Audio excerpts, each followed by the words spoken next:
자, 오늘 말씀은 예레미야 선지자가 선포한 메시지 가운데 이제 마지막 부분에 해당하는 내용입니다.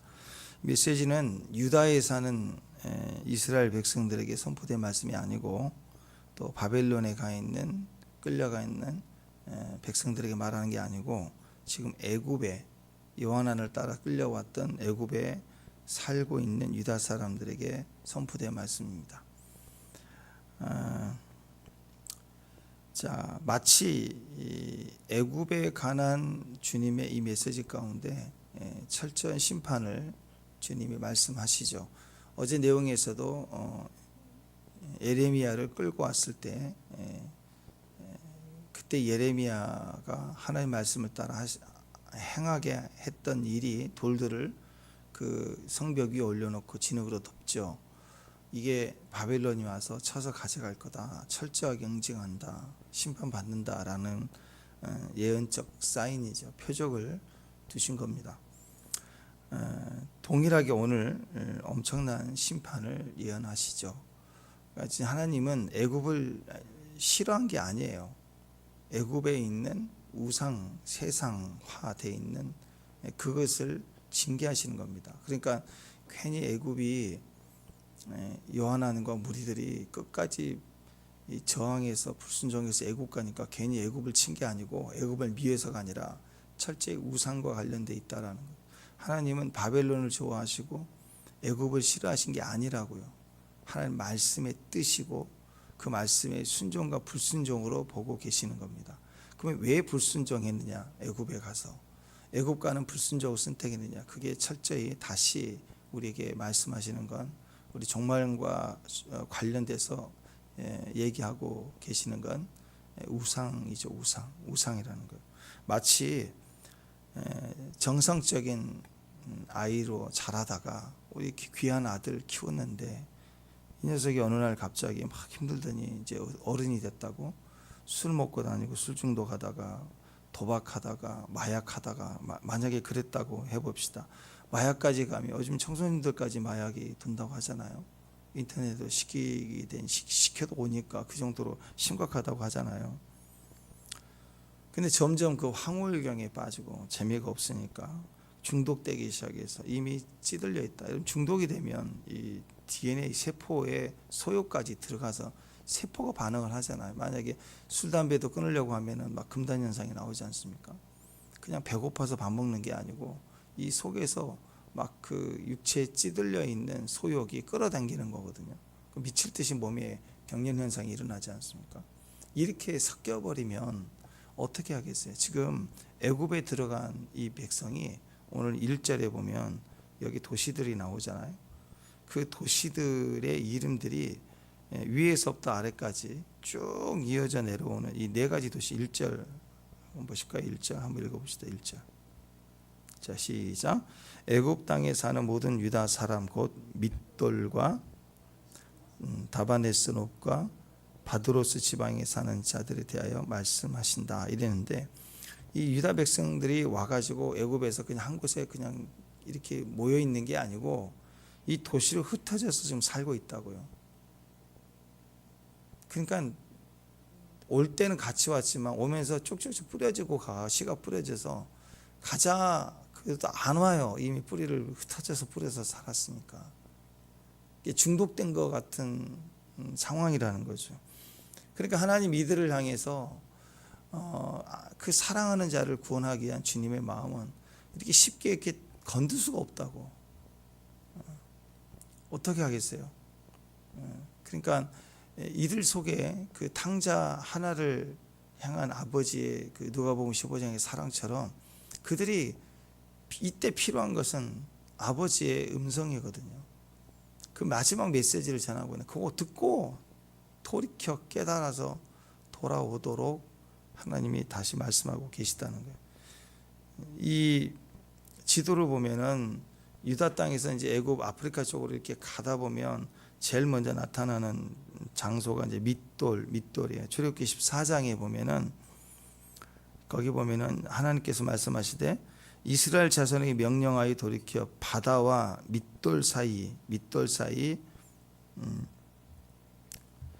비하히롭 곧 바알스본 맞은편 바닷가에 장막을 치게 하라 그랬어요. 무슨 말이냐면 바다는 홍해 바다예요. 홍해 건너왔을 때 이스라엘 백성이 출애굽할 때 홍해를 건너왔을 때 홍해 바다와 밑돌이라는 도시 사이에다가 진을 치도록 주님 명령하셨거든. 제일 먼저 올 때. 그러니까 그때 등장하는 도시가 밑돌이니까 밑돌이라는 지역은 홍해 바다 쪽 입구예요. 그러니까 애굽을 들어가는 초입이에요. 초입. 네, 거기서부터 벌써 뿌시가 뿌려진 거기에 정착된 사람도 있었어요. 조그만 마을, 어촌 마을 뭐 이 정도로 볼 수 있는데 네, 그것을 넘어서야 이제 다바네스가 나와요. 다바네스가 이제 관문이라고 그랬잖아요. 관문. 애굽으로 들어가는 이제 성읍으로 들어가는 관문과 같은 것이다. 이제 이런 도시인데 그 다바네스를 그러니까 참 밑도래에서 사람들이 일부 뿌려져서 거기서 정착해 살고 그다음에 가는 도중에 또 다바네스에 가가지고 애굽 이제 입구 우리 같은 인천 공항이나 뭐 이렇게 인천 뭐 이렇게 좀 볼 수 있을 것 같아요. 이런 지역 이게 이제 다바네스인데 거기에 사람들이 또 흩어져 살고 그 다음에 놉이 나오죠. 놉은 이집트의 수도입니다. 우리 같으면 서울이에요. 서울. 성경에는 놉이라는 나왔고 이 역사적으로는 멤피스라는 애굽 도시입니다.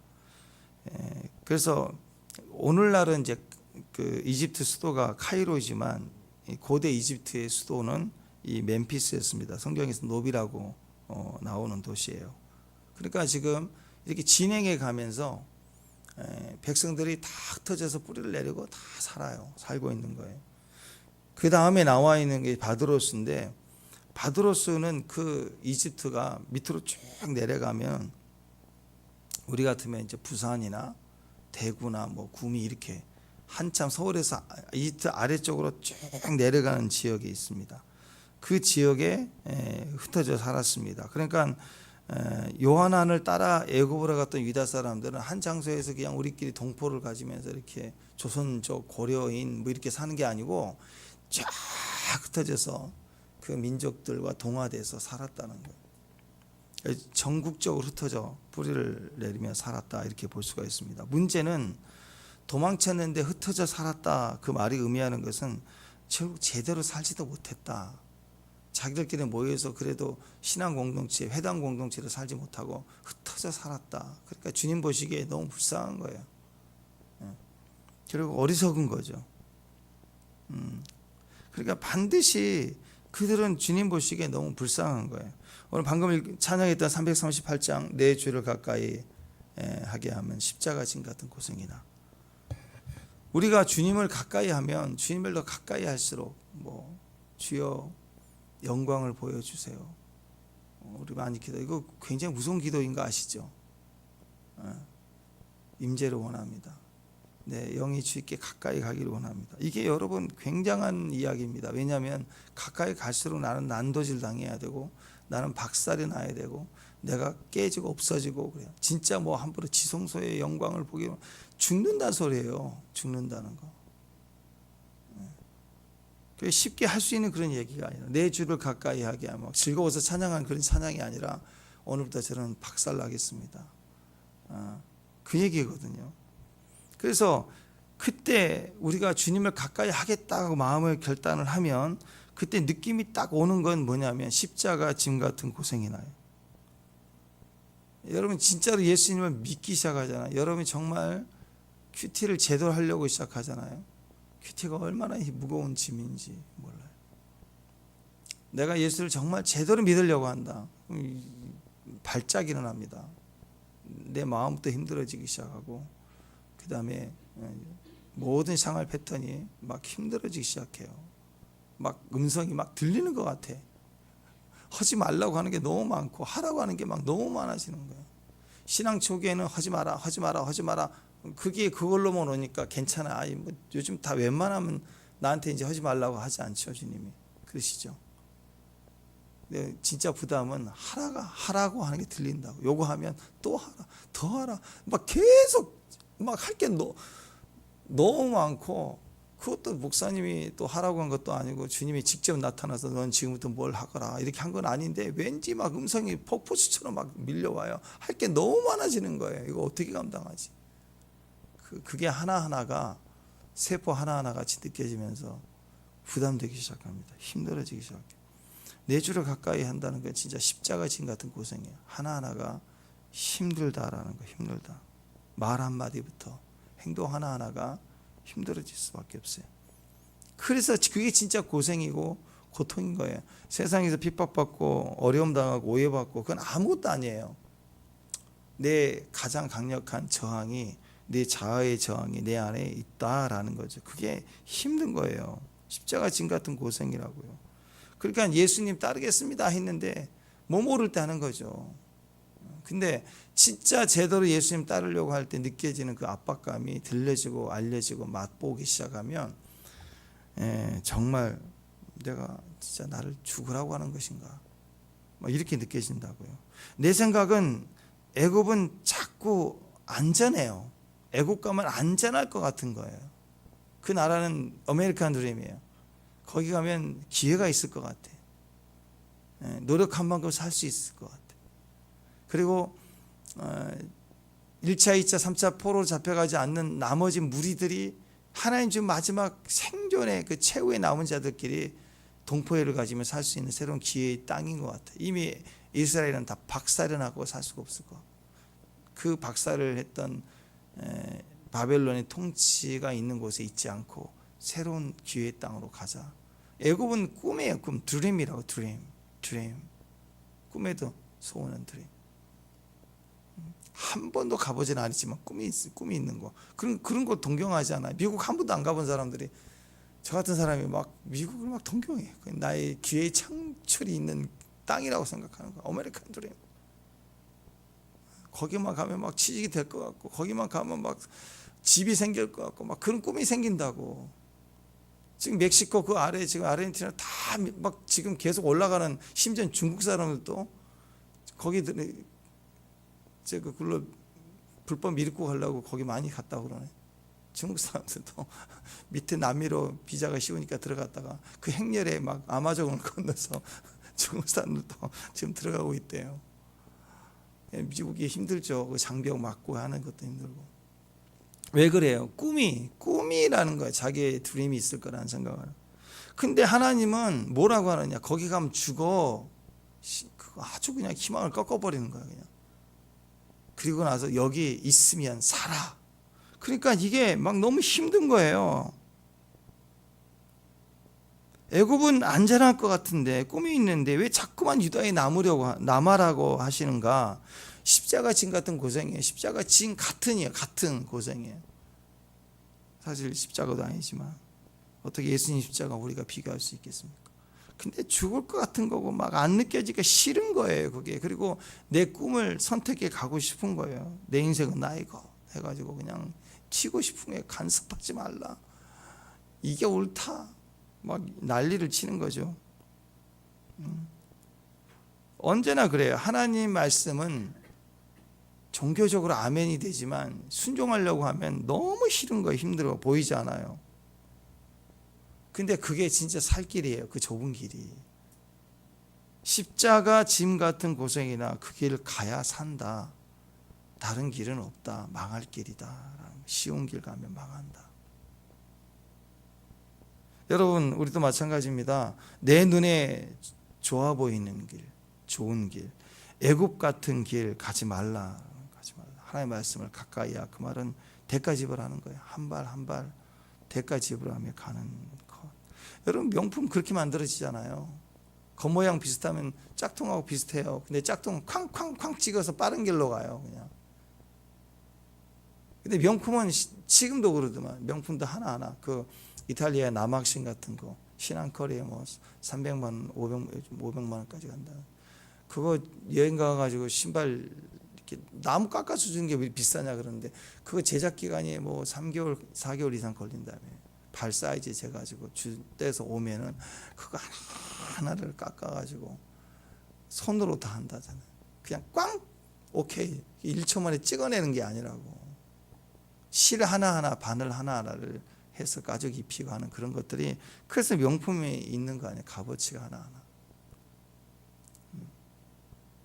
여러분, 말씀 하나 한 절 한 절 붙들고 가는 거 피부적으로 느껴져야 하나님 임재도 피부적 느껴집니다. 말씀 한 절 한 절을 그냥 대충 머리로 그렇군 하고 여기 담기지도 않고 머리로만 딱 이해하고 오케이 하고 아멘 할렐루야 그리고 가버리잖아요. 그러면 항상 주님의 은혜도 일상에서도 하나님 머리로 빙빙 돌고 가버려요. 마음 하나 위로가 안 된다고. 말씀 들을 때 말씀이 머리를 깨고 이성을 깨고 내 가슴을 치고 내 안에 눈물이 돼야 세상에서 이해할 수 없는 고난을 당할 때 내 가슴이 울린다고요. 말씀 한 절 때문에 내가 막 풀어진다고. 세상을 다 얻는 것처럼 기뻐할 수 있다고. 말씀 한 절 때문에 몸이 떨립니까? 말씀 하나 들을 때 내 안에 막 치가 떨고 몸이 떨리고 막 내 안에 막 주님이 진동케 하시나요? 그러면 그 사람에게는 세상에 나가서 힘들고 어려울 때 고난 당할 때 하나님의 말씀이 내 전부를 움직여요. 질병을 끊어내버리고 내 몸에 일어나는 부정적인 어떤 것들 다 끊어내는 육신의 변화까지 주는 말씀이라고. 내가 말씀 때문에 누워버리고 내가 흔들릴 때 내 환경까지 막 뒤틀리고 내 환경의 상황이 이해가 됩니까? 그러면 세상에 나를 뭐 어떤 제도나 환경으로 사람이 억압하고 프레임을 씌우고 그리고 환경이 나를 고통스럽게 하거나 알지 못하는 재난 이런 폭풍이나 이런 물의 재난 같은 게 옵니까? 그럴 때 하나님 말씀을 붙잡는 순간 환경이 뒤집어져요. 성이 무너진다고. 그래서 말씀에 승부를 걸어야지 십자가 진 같은 고생이다. 그러니까 아예 뒤돌아서 버린다. 망할 길이다. 살 길이 없다라는 그 길이 유일한 예수 길이 살 길이다라는 거죠. 말씀에 순종하는 길만을 가야 됩니다. 십자가 지는 같은 고생 같은 그 길이 사실은 결국 유일하게 우리를 살 길이에요. 왜냐하면 지금 유다 사람들이 애굽에 가서 뭉쳐서 그래도 고향을 생각하며 뭉쳐있는 게 아니고 가면서 흩어져서 씨앗을 뿌리는 것처럼 뿌리를 다 내려서 중독돼서 마약까지 술 담배가 아니라 마약까지 찌들려 있는 그런 삶을 살 때 그들을 향한 구원은 하나님이 방법이 없어요. 이 땅에 그 어떤 거 힘으로도 안 돼. 이전에 출애굽 이전에 이스라엘 백성들은 고센 지역에 뭉쳐 있지만 그래도 그들은 거기에 막 그 애굽의 억압을 받으며 고통스러워했지만 마약이 찌든 정도로 그렇게 있지는 않았거든요. 이건 알 것 다 아는 성인이 돼가지고 끌려가가지고 거기서 정착하고 살면서 완전히 동조화 돼가지고 이건 뭐 문의는 그 숫자적인 유대인이지만 등록상은 등본은만 기재돼 있지 사실은 완전히 애굽 사람처럼 그렇게 애굽 신에 찌들려 있다. 그러니까 여러분 하나님이 그 돌을 올려놔라 해서 나중에 이 돌들을 친다는 것은 하나님께 애굽 사람 미워해서 치는 게 아니고 지금 가자지구 사람들 미워해서 막 이스라엘 통해서 치는 게 아니라고 사랑하니까 구원해내려고 하는 거예요. 그렇게 아니면 찌들려 있는 사람들은 이게 알라라고 막 믿고 있는 사람들은요 뼛속까지 알라로 믿고 있는 사람은 징그럽게 이게 안 바뀌어요. 우리의 대충 신앙하고 달라. 이슬람도 진짜 신은 아니지만 전 세계 지독하게 보복하고 움직이는 그들을 보세요. 이슬람 한번 들어가면은 이렇게 쇠퇴된 적이 없대. 나라마다.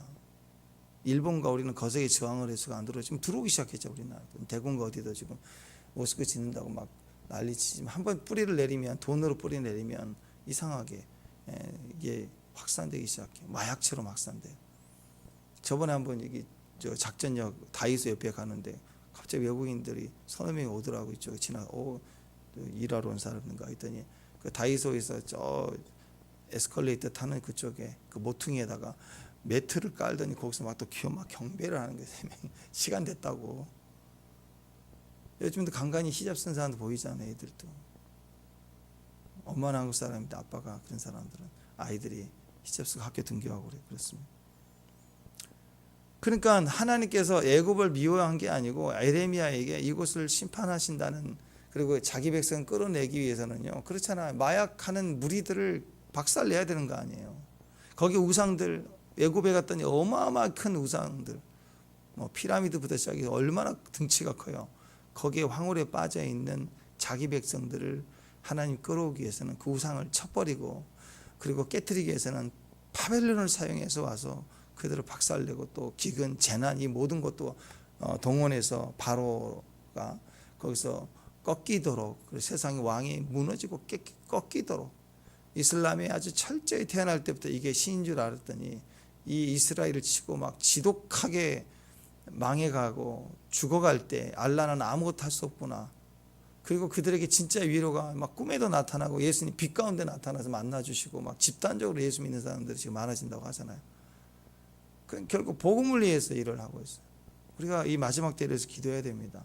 지금 오늘 내일 또 이란이 또 이스라엘 치겠다고 난리가 났잖아요 지금. 그러니까 이런 것들을 통해서 한 영혼이라도 많이 희생하기 전에 최소한 가운데 빨리 다 그리스도를 영접하고 또 하나님이 우리에게 정답이 되신 그 해석들이 될 수 있는 인생이 되도록 중동지역에 그런 생명이 전해지도록 우리가 기도해야 되는 거죠. 결국 이 시대도 그렇고 이 세상 끝날 마지막 때도 마찬가지고 결국 인간은 고집 피우고 자기 생각이 맞는 대로 억지 부리고 순종하지 않는 그 목적을 향해 가요. 그게 결과적으로 우상숭배거든요. 우상숭배하다 다 망했다. 북이스라엘 망할 이유, 아수르 망할 이유 우상숭배예요. 또 우상숭배잖아요. 완전히 그 남유다 뽐 따가지고 막 송아지를 법계 대신 만들어 놓고 성지를 만들어 놓고 돈 주고 무조건 다 아무나 제사장 삼아주고 난리를 쳤잖아요. 완전. 또 유다의 멸망도 결국 우상숭배잖아요. 지금 유다에 가는 그들 지금 애굽에 가는 유다 백성들의 결국 나머지 모습도 다 우상숭배라고. 신기하게 1차, 2차 포로로 잡혀갔던 1차에 특히 잡혀갔던 다니엘과 친구들 보세요.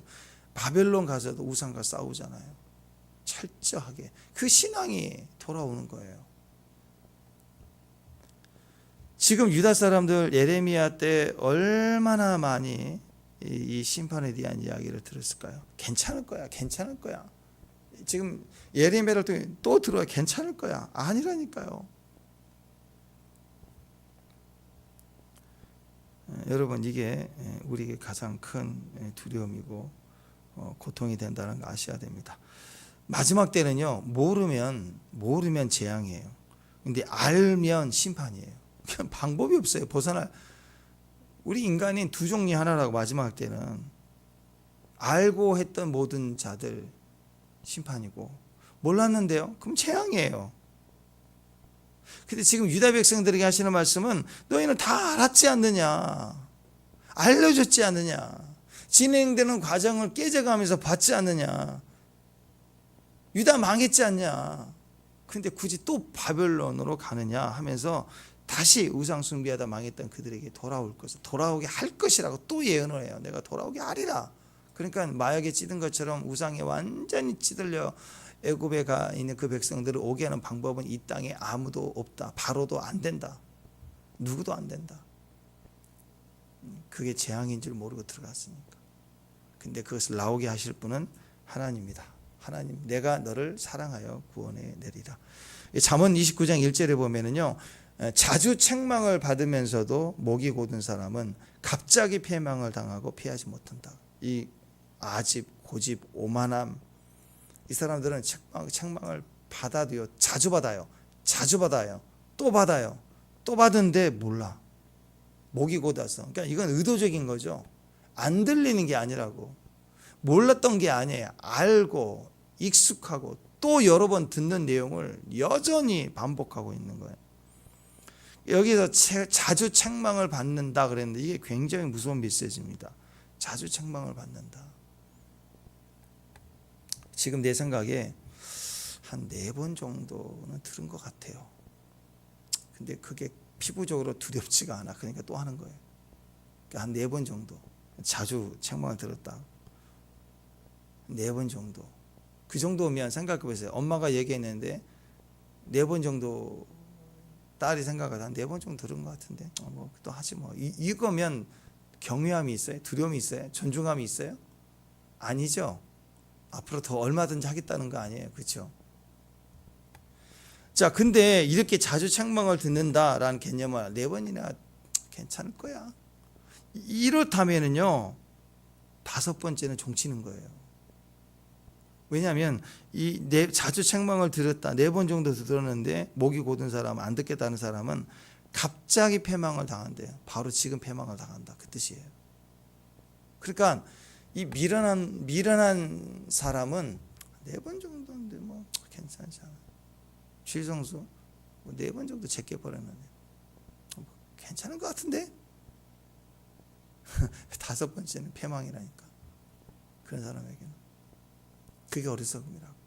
그러니까 안 지키도 살아남았다 이거예요. 지금 1차 포로 안 잡히고 2차 포로 안 잡혀가고 3차 포로 안 잡혀가도 우리는 살아남았다 이거예요. 괜찮겠지. 이게 요한 아니라고. 근데 갑자기 패망이 온대요. 5번째 패망이 종치는 거예요. 그냥 이 무서운 일을 어리석은 사람은 가볍게 자랑하듯 얘기한, 나는 뭐 4번이나 괜찮았는데. 이게 괜찮았는데가 아니라니까. 지금 코앞에 죽음이라고. 지금 유다 사람들은 예레미야를 통해서 얼마나 많이 들었어요. 4번 이상을 들었다고. 그건 5번째는 심판이에요. 혹시 5번째도 아니었다고 합시다. 그럼 6번째는 진짜 심판일 수 있어요. 혹시 6번째까지 난 괜찮아하는 사람이 있다 하면 그 자랑할 일이 아니라, 자, 4번째부터요 그 다음일 수 있는데 혹시 아닌 것은 좋은 게 아니라 더 좁혀지고, 6번째는 더 좁혀지고 확률이 더 좁혀지고 있는 거예요. 그걸 위기로 생각 안 하고 기도 제껴도 되지, 뭐 큐티 제껴도 되지, 이렇게 가면 갑자기 망한다고, 웃음꼴 당한다고 알면서도 계속 가는 건 망할 상황이 오고 있다는 거예요. 그걸 자랑하듯 괜찮을 거야, 이 긍정의 힘이 아니고 망할 힘이라고. 자주 책망을 들으면서도 목이 곧은 사람 어떻게 된다고요? 갑자기 패망이라고요. 갑자기. 이번에 하마스 1인자처럼 이란에서 그냥 새 대통령 총리 환영해 준다고 대화하고 신나가지고 까불다가 그날 호텔 가서 죽었잖아요. 상상 못했잖아요. 이란 심장부를 포탄이 뭐 장치를 했든지 뭐 날라와서 쳤든지 그 방만 쳐가지고 죽은, 누가 상상을 했겠냐고. 그러니까 이란은 자기 나라를 쳤다고 보복한다고 난리인데 상상할 수 없는 일이 벌어졌잖아요. 그렇게 죽어 인간은요, 교만을 떨다가. 그러니까 이 땅은 주님 안에 있다면요, 주님 안에서 해석을 해보면 이 땅에 늦을 때는 없어요. 이제 너무 늦은 건가요? 전 너무 늦은 것 같아요. 늦은 건 없어요. 그때가 시작이에요. 기회예요. 예수님 붙들면 유턴하면 그때가 시작인 거예요. 기회예요. 이 땅에는 늦은 거 없어요. 나이요? 모세 80. 갈렙 85세부터 시작을 했어요. 뭘 늦었어요 지금. 다 건강 괜찮아요. 다 숨만 쉬고 있으면 다시 기회가 되고 살아요.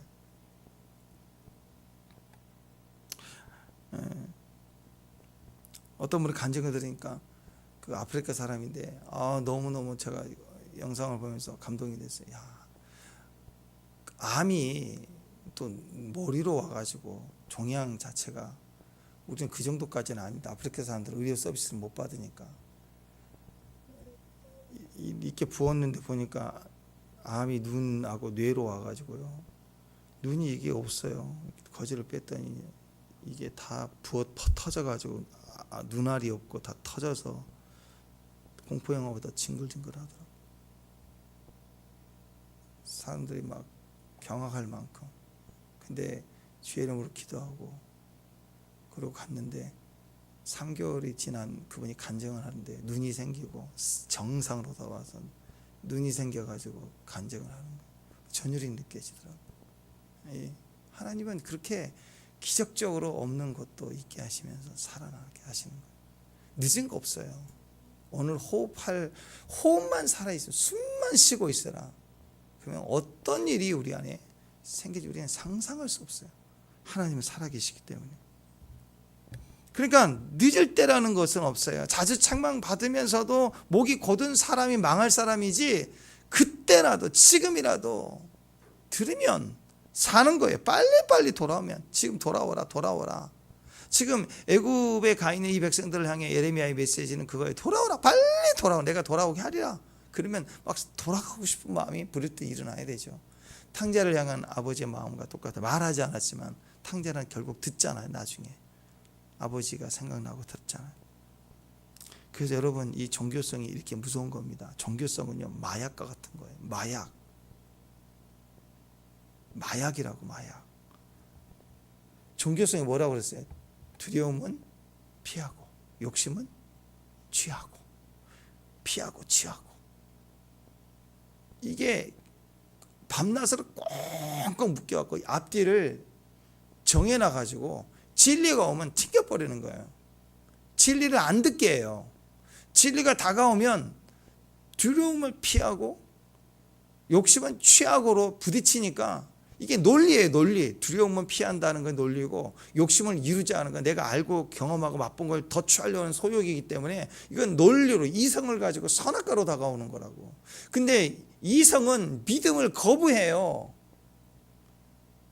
물이 포도주 되고 이가 되나고요? 안 되죠.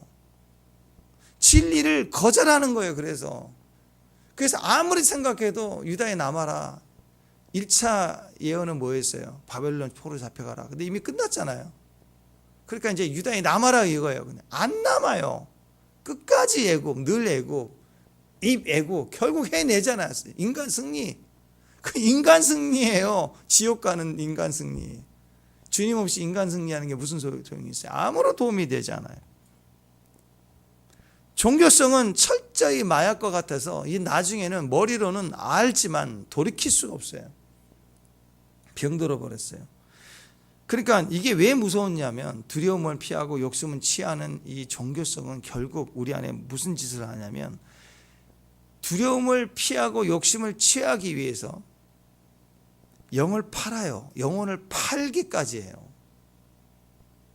영을 팔고 육이에요. 육. 두려움을 피하기 위해서 욕심을 취하기 위해서 자기 영혼을 파는 짓을 해요. 그래서 지옥에 가는 직성고추가 됩니다. 왜 영혼을 팔까? 왜 영적 삶을 던져버릴까? 욕심 채우고 두려움을 피하기 위해서요. 애국 가기 위해서. 그래서 하나님 버리잖아요. 자기 명분을 따라서 또 애국 관련의 명분을 얻기 위해서 예레미야에게 얘기했지만 예레미야가 하나님의 말씀을 전하니까 거짓말이라고 프레임 씌우고 그러고 나서 혼자 가면은 그래도 불안하니까 입담으로 조용히 해. 그래가지고 끌고 와요. 바로까지 딱 끌고 와요. 끌려가는 거예요. 또 이렇게 하는 이유가 뭘까요? 두려움 피하고 욕심 이루고 그리고 영혼을 파는 거예요. 하나님을 우습게 여기고 영적 가치를 던지고 하나님의 사람을 이렇게 대우하고 이 모든 것이 그런 모습입니다. 육신을 위해서 영을 포기하는 삶. 이래서 종교가 무서운 거라는 거예요. 무서운 거라. 지금 사람들도 지금 마찬가지입니다. 육신으로 잘 먹고 잘 살고 부자 되고 오래 살고 건강하고 이게 결국 이거 아니에요? 이거 9988 23 99세까지 88에 살다가 2, 3일 아프고 간다. 여기에 노후 대책 다 돼 있는데 한 가지가 없죠. 사후 대책이 없어요. 그래서 끝나는 거예요. 거기서 이게 육신을 위해서 영을 포기하고 던져버리는 거. 이게 종교다는 거죠. 종교. 종교적 기도를 하면 교회에서 종교적 기도는 뭐냐? 교회 안에 기도를 하는데 기도 내용을 들어보니까 전부 두려움 피하는 거예요. 뭐 깨지고 뭐 깨지고 뭐 없어지고 막아주고 없어지고 그 다음에 욕심 채우는 거 이거 해주시고 합격해 해주시고 대박나게 해주시고 이 기도는 전부 종교기도예요. 종교기도. 그냥 일용할 양식을 주옵시고 그럼 땡이에요. 거기 안에 다. 그의 나라와 의를 구하는 말씀 기도, 말씀을 말하는 기도. 그게 다른 기도라는 거죠. 영이 중요하다. 영이. 영적 삶이다. 영적 기도, 영적 예배.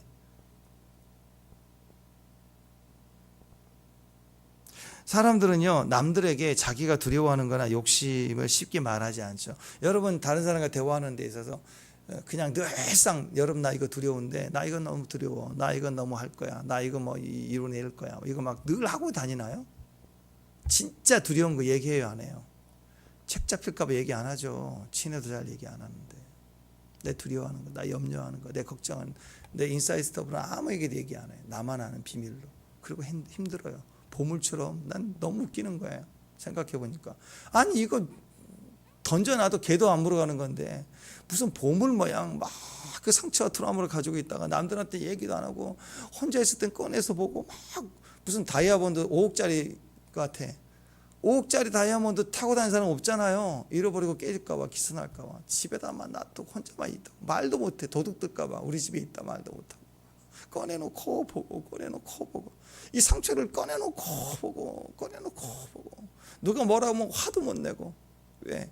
여기에서 기인된 건데, 이게 친 건데 왁 할까봐 다 당하고 억울해하고 평생 왜 이렇게 사냐고.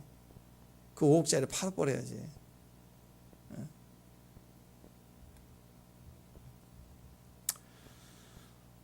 사람들은 자기 안에 욕심과 두려움 말도 못하고, 그래서 그걸 어떻게 표현한 줄 아세요? 그걸 이미지 말을 못해요. 있는데도 말을 못해. 그러니까 자기만 알고 있는 거예요. 그걸 어떻게 해요? 상징으로, 상상으로, 이미지. 집에 놔두고 다니면서 나는 있다라고 생각해요. 그게 인생을 망치는 가짜예요. 쓰지도 못하고 나누지도 못하고. 은행 잔고에 매덕이 있는데 쓰지도 못해. 말도 못해. 복권 탄 거 마냥 자기 부인한테도 말 못하고 혼자 갖고 사는 거예요. 그런 분들 있다고 하잖아요. 말 안 한대. 행복인가요? 우상숭배입니다. 우상숭배예요. 그래서 그런 일이 있을 때 어떤 상황이든 나눌 수 있는 사람이 없다. 가족 아니에요. 로또가 됐는데 얘기를 안 한다? 문제가 생길까봐. 무슨 문제예요? 그 죄지려고, 그 힘 가지고 죄지려고 지금 다음을 대비하는 거지. 안 그래요? 가족한테도 말 못하는 가족 아니에요, 그거. 그죠? 지금도 마찬가지입니다. 우리 젊은 사람들 요즘에 신혼부부들 거의 그렇게 간다고 하는데, 결혼하면 재정 관리 합쳐야죠. 안 그래요? 따로 관리하고 따로 생활비 내서 움직인다. 뭐 형제 우애예요? 그거 무슨 뭐 동거예요? 아니죠. 벌써 이게 우상이라고. 우상 틈이 생기는 거라고. 철저히 관리하고 그렇게 얘기를 하면서 가야 되는 게 맞는 거예요. 하나님께 공개 11조. 부부 사이에 부부 사이에 공개하는 걸 기도라 그래요. 하나님께 공개하는 게 11조고. 재정이 그래야 그때부터 풀어지는 거라고. 근데 따로 관리해. 그 비밀 영역 건들지 마.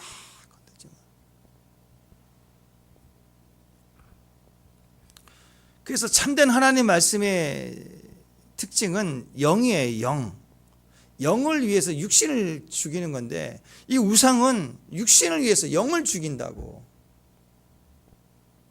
그러니까 두려움이나 이게 다 있는데 그걸 말을 못해. 그걸 주님 앞에 가서 드러내놓고 말을 해야 돼요. 재정을 말을 해야 돼. 재정을 가지고 하나님 앞에서 11조로 말을 해야 되고, 부부 사이에 이것을 재정을 내걸고 기도해야 되고. 근데 우상 숭배는요, 있는데 자기만 알아. 그래서 결혼하기 전에 아픔과 고난이 있었던 거, 결혼 전에 두 사람이 결혼하려고 마음이 오면 다 나눠야 돼. 거기서 치유받아야 돼. 위로받고. 내 아픔을 공유할 수 있을 만큼 신뢰를 해야 되고.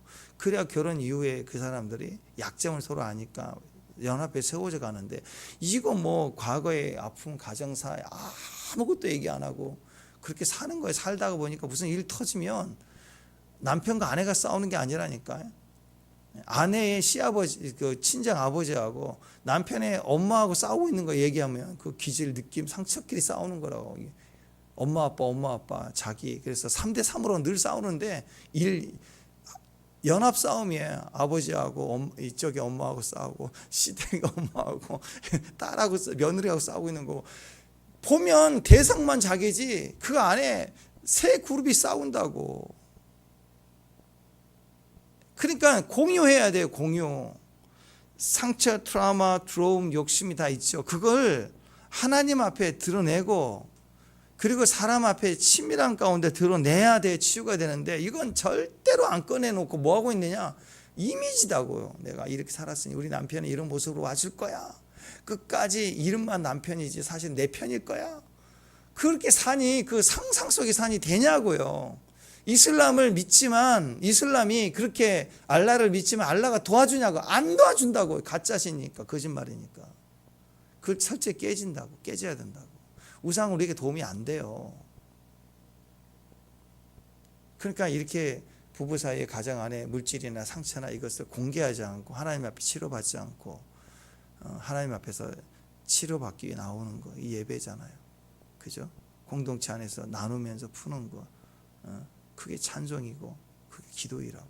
그렇게 해서 풀어가야 하나가 돼서 영이 사는데, 이걸 안 풀어내면 끝까지 얘기 안 해요. 자기 개인 아픔 끝까지 얘기 안 하고, 그것만큼 부딪힘이 있는 거예요. 계속 똑같은 원리예요. 이게 중독되고 우리를 마약에 중독되게 만든다라는 거죠. 모든 우상 숭배는 죄와 연결되어 있습니다. 우상 숭배할수록 죄를 짓게 돼 있어요. 왜냐하면 우상 숭배는 죄 짓는 걸 용납해줘요. 풀어내게, 자기 안의 아픔을 진료로 풀어내서 가야 치료가 되는데, 우상 숭배는 자기가 원하는 판단, 두려움을 피하고 욕심을 이루는 쪽을 우리에게 제시를 해요. 그렇기 때문에 자기 안에 있는 불평과 억울함과 상처들을 마음껏 풀어낼 수 있도록 해준다고. 그래서 거기 안에서 쾌락을 느끼는 거예요. 쾌락하고 참된 자유하고는 달라요. 죄를 계속 짓는다고. 그래서 어떤 우상 숭배 종교, 토속 어느 나라나 민족이나 토속 신앙을 연구해 보면, 우상 숭배로 가는 그 문화를 연구해 보면 전부 음란한 게 있어요. 음란. 같은 이제 메시지니까 내일 이어서 가는 내용에도, 그래서 몰렉 제사가 나오잖아요. 몰렉 제사가 뭔지 아세요? 자기 자녀를 바치는 거. 어떻게 사람이 자기 자식을 몰렉에게 제사로 불태워 보낼 수 있을까? 불가능하죠. 여러분, 아무리 우리가 악해도 자녀를 그렇게 버릴 수 있을까요?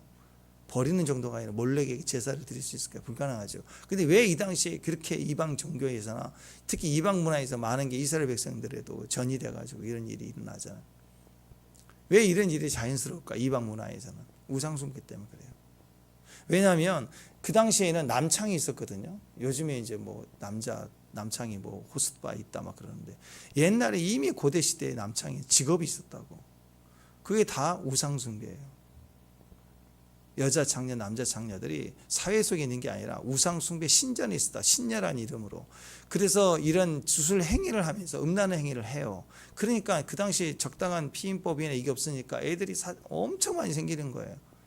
그러면 이 아이들을 어떻게 해요? 전부 그래서 책임지고 싶지 않은 거예요. 다 직업적으로 사랑이 없는 거예요. 그러니까 이 아이들을 어마어마하게 버렸다고. 어마어마하게 모욕 제사로. 인간이 이런 짓을 하는 거예요. 그 바티칸이나 뭐 성당 그 지하 벽면에 순 아이들 해골, 유아 해골 엄청나게 쌓였다는 거예요. 왜 그래요? 다 신앙의 영역이 종교로 가면 반드시 음란해져요. 그래서 거기에서 어마어마한 아이들의 희생을 치르는 짓을 한다고. 그래서 기독교도 마찬가지예요. 뭐 유명한 교회 뭐 근데 타락하고 무슨 뭐 문제 생기는 거 왜 그럴까요? 교회가 종교로 갔다는 증거예요. 그 지도자가 어느 순간부터 종교화가 된 이미지로 가는 거예요. 상징으로 가고 뭐 애복 같은 거 만들어내고 맨날 무슨 뭐 간판 만들고 세계 복음화해 하면서 막 이름 날리고 그 짓 하면 결국 그 뭐 7계를 범한다 그런 일들이 다 벌어지는 거예요. 그렇게 투명하게 공개해 버려야 된다고. 다 공개되지 않으면 안 돼요. 그래서 우리가 우리를 지켜나가는 건 지금보다 이 첫 단추를 교회들이 다 조그만 아픔이라도 주님 앞에서 풀고 자매 형제자 만나서 가볍게 얘기할 수 있는 관계가 아니면 그 형제 자매 아니죠. 안 그래요? 그렇잖아요. 생각해 보세요. 내가 내 가정사 힘든 거 어렸을 때 잘하는 걸 그렇잖아요. 언니하고 안 좋았던 거 지금 언니 찾아가서 얘기하면 풀어지나요? 안 풀어지죠. 더 2라운드 시작되는 거지 뭐. 동서 내가 짚고 넘어갈 게 있는데 그러면 형님 저도 할 말 있거든. 이렇게 나오거든요. 다 집안일이. 어디 가서 얘기할 수 있어요. 얼마나 좋아요. 귀퇴하면서 이런 얘기 저런 얘기하면서 같이 위로하고 기도하고 잠깐이지만 거기서 풀어지기 시작하는 거예요. 진리를 자유케 돼야 한다. 이 마지막 때는 여기서 결정이 나는 거예요. 우리는 다 아프거든요. 근데 늦은 건 없어요. 아무리 아파도 지금 주님 찾으면 이 호흡이 우리를 완전히 자유케 한다고. 근데 이 몰렉 제사처럼 법으로 하면 안 된다. 이게 되냐고요. 이게 법으로 제정한다고 되는 문제가 아니라 인간 속에 있는 우상 숭배에 대한 이게 끊어져야 돼요. 우상이 끊어지는 방법은 하나님을 진리를 만나는 거예요. 그래야 우상이 이미지가 없어지고요. 그러니까는 지금도 마찬가지고 대한민국이 잘 산다고 하는데 이 홍대 앞에 지금 여름철 보세요. 새벽에 술 먹고 막 퍼져 자고 막 그 사진 나온 거 보세요. 새벽 예배 드리는데 우리는 새벽에 움직이지만 거기에 출근하는 사람도 있지만 밤새 술 퍼마시고 여름에 길바닥에 홍대 앞에 젊은이들 술 토해내고 길거리 쓰러져 있는 애들이 많아요. 전부 다 음란으로 빠져 있죠. 왜 그럴까요? 그 음란의 문제는 법으로 제정하고 길거리 구토하면 얼마 때리고 마약 한번 들어가면 5년 들어가고 막 이렇게 법을 무섭게 제정한다고 되는 게 아니고요. 그 뿌리가 우상이에요. 이미지로 살고 있어요. 젊은 애들이 자기 이야기를, 자기 꿈을 나눌 곳이 없는 거예요. 친구 사이에게도 안 돼요. 요즘에는 더더욱 이 문화가 바뀌어갖고 친구랑 옆에 전차 타고 가면서 대화를 안 해요. 카톡으로 해요. 카톡으로. 둘이 친구하고. 아니 옆에 있으면 친구 뭐하냐? 얘기하고 친구하고 대화하는 카톡으로 해. 집에서 밥 먹어라 그러면 안 나오는데 카톡으로 밥 먹 나오고 애들이. 말을 못해. 자기 말을 못하는 시대예요. 그만큼 이미지로 상상으로 사는 세대가 돼버리니까 우상이고 우상은 음란하고 그래서 이런 세대가 너무 악해지고 더러워지는 거예요.